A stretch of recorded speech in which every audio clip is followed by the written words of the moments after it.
Spoštovane novinarke in novinarji, prevajalka, oba ministra in sodelavci. Na današnji COVID-19 novinarski konferenci nadaljujemo z informacijami povezanimi z najnovejšo epidemiološko sliko tako v Sloveniji kot tudi v njeni bližini, v njeni soseščini. Kot veste, smo se včeraj veliko pogovarjali o tem, današnja epidemiološka slika pri nas je nekoliko boljša, kot ste lahko že slišali tako od profesorice doktorice Bojane Bejović, ki je imela ob 12. izjavo pred kliničnim centrom, pred infektološko kliniko.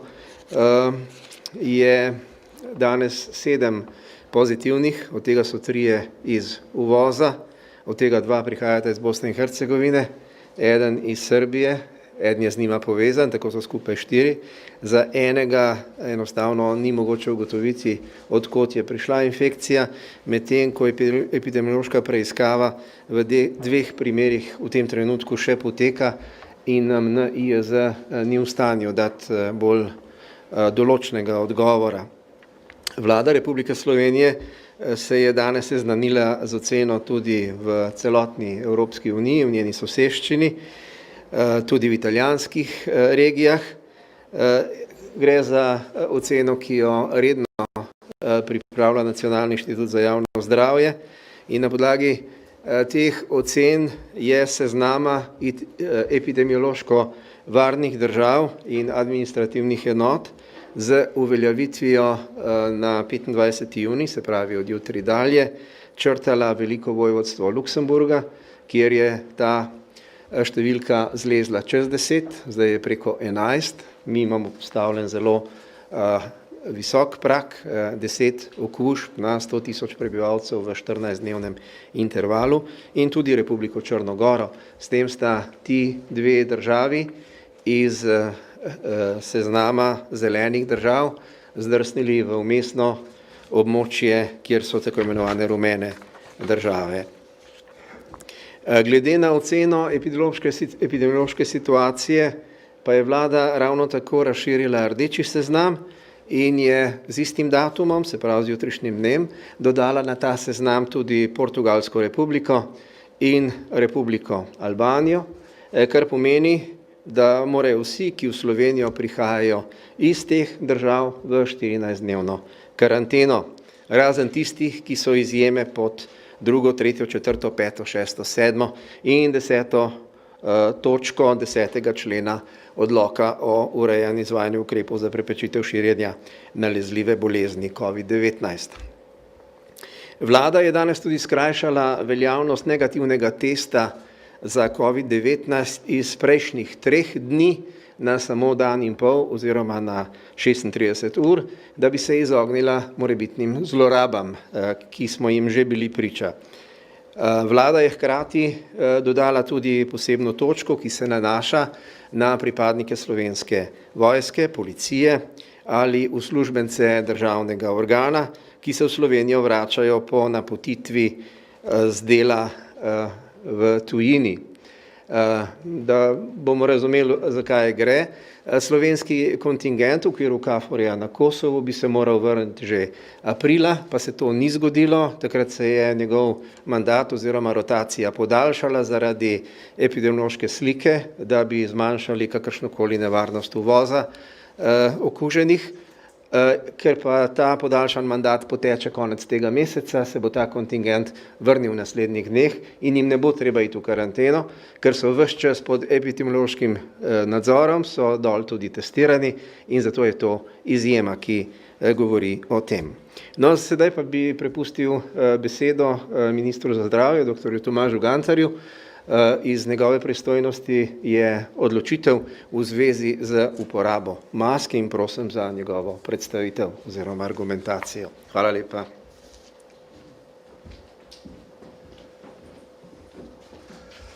Dober dan, lep pozdrav vsem. Torej, kot je bilo rečeno, seveda smo ponovno sprejeli sklep, da bo potrebna obvezna uporaba zaščitnih mask. Razlog je jasen, se pravi, v zadnjih dneh beležimo pač tudi mi povečano število novih okužb v naši državi. V času od 20. do 24. do polnoči jih je bilo 20. In zato smo se seveda tudi odločili za ta ukrep, se pravi, govorimo o obvezni uporabi zaščitnih mask v zaprtih prostorih in v javnih prevoznih sredstvih in pa seveda obveznem razkuževanju rok. To je ukrep, ki je nujen, je potreben, že v preteklosti je prispeval k boljšim rezultatom in zato tudi takšna odločitev, ki jo bomo pač vsakih 14 dni preverjali glede na epidemiološko situacijo v naši državi. V tem času, seveda v teh zadnjih dneh je bilo tudi glede na že sprejete ukrepe in omejitve na meji izrečenih veliko ukrepov karantene, okrog 2700 jih je bilo, kar je kar velika številka, je v porastu in zato tudi dodatno ukrepi in zato tudi razmislek o uvedbi prostovoljne aplikacije za spremljanje kontaktov v izogib seveda dodatnemu zaostrovanju ukrepov, ki smo jim bili že priča v preteklosti. Tako da to je mogoče zdaj z naše strani vse. Naprej spremljamo seveda epidemiološko situacijo tudi v naših sosednjih državah in tudi v državah tretjega sveta in glede na to situacijo pač bomo tudi sprejemali dodatne omejitve glede režima na meji, vkolikor bi se to izkazalo za potrebno. Da, morda toliko.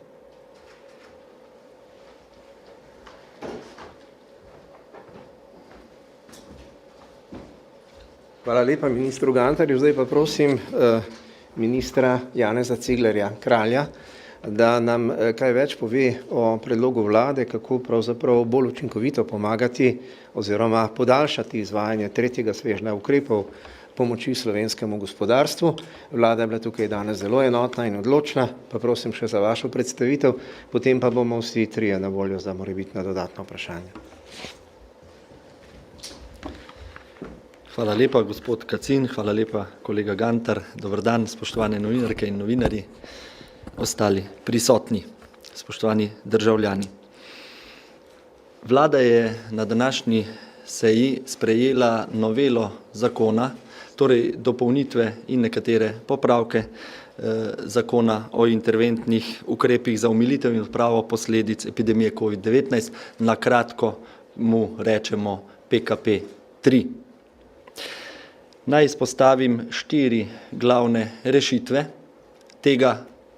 te novele in teh popravkov.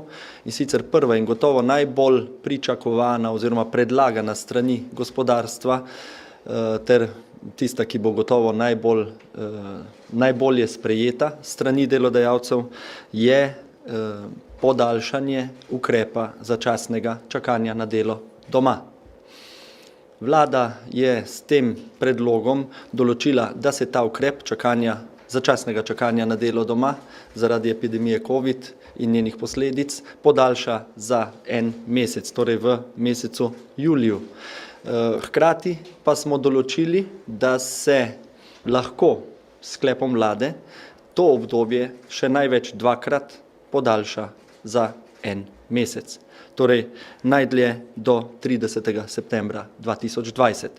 Kot smo že večkrat poudarili, vlada in tudi Ministrstvo za delo pozorno spremlja gibanje na trgu dela, gibanje v gospodarstvu in na podlagi tega se bomo lahko odločili za morebitna podaljšanja. Ta zakon pa daje podlago, da lahko s sklepom vlade podaljšamo največ 2-krat za 1 mesec tudi ta ukrep. Drugi, tudi zelo pomemben ukrep, ki ga je gospodarstvo veliko izpostavljalo, obenem pa tudi ostali, če govorim v sklopu socialnega dialoga, socialni partnerji, je nova ureditev nadomestila za čakanje doma zaradi višje sile, zaradi odločbe o karanteni. Kot veste, je trenutno veljavna ureditev osnovnega sistemskega zakona o delovnih razmerjih in trenutno velja 50% nadomestilo za čakanje doma zaradi višje sile in sicer gre ta strošek v breme delodajalca. Vlada je prisluhnila pozivom gospodarstva, ker ne nazadnje tudi delodajalec ni odgovoren za to, da se njegov zaposleni morebiti znajde v postopku in prejme odločbo o karanteni, smo ocenili, da je primerno, da se tistim, ki so prejemniki odločbe o karanteni, prevzame del bremena oziroma da se delodajalcem odzame del bremena in državni proračun prevzame obveznost vračila tega stroška delodajalcu. Način izplačila oziroma upravičenosti bo naslednji.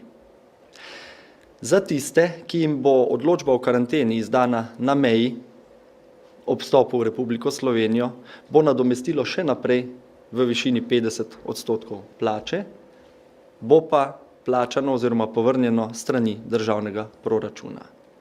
Za tiste pa, ki jim bo odločba o karanteni izdana zaradi stika z okuženo osebo, kjerkoli v notranjosti Slovenije, pa bo nadomestilo 80% in ga bo v celoti povrnil proračun Republike Slovenije, tistemu delodajalcu, tistega zaposlenega, ki bi to odločbo prejel. Zakaj smo se odločili za to dvonivojsko ureditev? Predvsem zato, da damo signal državljanom, da tudi na nek način prevzemamo odgovornost s svojimi odločitvami o potovanju morebiti že zdaj rdeče označene države in da bi preprečili, tega se delodajalci zelo bojijo, morebitne špekulativna potovanja v te države, ki bi imela za posledico tudi čakanje v karanteni 14-dnevno z višjim nadomestilom. Tako da smo se odločili za dvonivojskost in s tem nekako dali tudi signal državljanom in državljankam, tistim, ki so zaposleni, da odgovorno ravnamo glede svojih odločitev o potovanju v sosednje ali druge države. Tretji ukrep, ki ga je omenil že kolega Gantar, je pravna podlaga za uvedbo mobilne aplikacije za sledenje okužbi. Vlada se je pač ob vedno bolj zaostreni epidemiološki situaciji v sosednjih oziroma v državah južno od naše države in pa ob porastu števila pozitivnih na koronavirus v Sloveniji, ki smo mu priča zadnje dni, odločila, da uvede pravno podlago s to novelo zakona, s katero bi omogočili to sledenje, in sicer bo to najboljši način za preprečitev morebitnih bolj strogih zapiranj teritorialnih prehodov. Torej, z uporabo te aplikacije in z predvsem množično namestitvijo in uporabo te aplikacije bomo lahko, v to verjamemo, preprečili morebitno potrebo po ponovnem strožjem teritorialnem zapiranju. Četrti zelo pomemben ukrep, predvsem za resor, ki ga pokrivam, za področje socialnih zadev, je interventna pomoč socialnim zavodom. Kot veste, je skupnost socialnih zavodov na vlado in name kot ministra za delo in družino in socialne zadeve in enake možnosti naslovila več pozivov. Mi smo se z njimi intenzivno pogovarjali in ta določba je sedaj rezultat in korak oziroma roka skupnosti socialnih zavodov. Z to določbo omogočamo interventno pomoč v prihodnjih 2 letih tem zavodom, da bodo lahko financirali vse potrebe, ki so nastale zaradi korone in tudi siceršen kadrovski in finančni primanjkljaj, ki se je v korona epidemiji posebej pokazal v domovih za starejše, kar ste skupaj z nami pozorno spremljali in objavljali. Nekje v 2 letih ocenjujemo težo te določbe na okoli 30 milijonov evrov. Seveda pa je v zakonu določeno, da bo vlada z uredbo v roku 2 mesecev po sprejemu zakona uredila podrobnejše kriterije in razdelitev teh sredstev socialnim zavodom. Tu gre predvsem za pomoč tem, ki skrbijo za najranljivejše in tu smo s kolegi v vladi pokazali, da vidimo in da želimo hitro odgovoriti na te stiske, s katerimi so nas domovi za starejše in ostali socialni zavodi redno seznanjali. In še zadnji ukrep, ki ga posebej izpostavim, poleg teh 5, ki sem jih tu predstavil, je seveda še nekaj drugih manjših popravkov PKP3. Torej 5. ukrep pa je, da bomo omogočili koriščenje turističnih bonov tudi pri izvajalcih, ki so samo sezonsko odprti. Torej ne bo več omejitve 13. marec, ampak bo to omogočeno tudi tem, ki sezonsko izvajajo turistične namestitve. Tu smo prejeli veliko pozivov strani gospodarstva oziroma turističnega dela gospodarstva in tudi tu smo ocenili, da je prav, da odgovorimo na te pozive. Morda preden zaključim, omenim še, da ukrepi za trg dela, ki jih je vlada sprejela s PKP3, že kažejo dobre učinke kot PKP1. Namreč do sedaj smo za ukrep začasnega čakanja na delo doma iz 3. interventnega zakona prejeli dobrih 10 tisoč vlog za preko 56 tisoč zaposlenih. To pomeni 56 tisoč zaposlenih je ostalo v zaposlitvi, niso šli med brezposelne osebe na zavod za zaposlovanje, kar je izjemno pomembno v tem času, ko je trg dela soočen z zaostrenimi razmerami. Skrajšani delovni čas, to je tudi ukrep iz PKP3, pa beleži dobrih 3600 vlog za dobrih 21 tisoč zaposlenih. Ocenjujemo, da je zaenkrat še število vključenih v ukrep skrajšanega delovnega časa nekaj manjše, zato ker pač ukrep čakanja na delo še velja in ker je možno uporabljati enega ali drugega. Menimo pa, da bo s tem, ko smo sedaj s to novelo, ki jo predstavljam in je bila sprejeta danes na vladi, sprejeli podaljšanje za 1 mesec plus more biti potencialno še 2-krat za 1 mesec,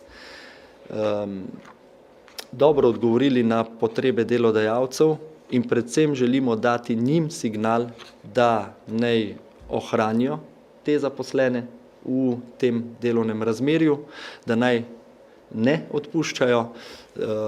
Verjamem, da gospodarstvo in zaposleni po dosedanjih izkušnjah zaupajo vladi, da pravočasno in primerno odgovori na njihove potrebe. Omenim še to, da v vsakem primeru, tudi če novela ne bo sprejeta do 1.7., bo ta zakon veljal, torej bo imel učinek od 1.7. In s to opombo glede veljavnosti zaključim. Namreč od kolegov sem bil opomnjen, da je dan ali dva nazaj ena poslanska skupina opozicije vložila tik pred zdajci, tik pred našim zakonom, novelo zakona prav tako na PKP3 in to lahko predstavlja težavo, če bi ti predlagatelji pri svoji noveli vztrajali. V vladi in sam kot minister, kot nosilec tega zakona verjamem v dialog in v možnost dogovora, predvsem pa v dobro voljo predlagateljev, ko pogledamo primerjalno vsebino zakonov, da bodo začutili težo, zgodovinsko težo trenutka in odgovornost do države, predvsem pa do gospodarstva in do razmer v gospodarstvu in morebiti sami umaknili svojo novelo in dali prednost vladni noveli, ki zelo celovito in ciljano odgovarja na razmere v državi, predvsem pa na trgu dela.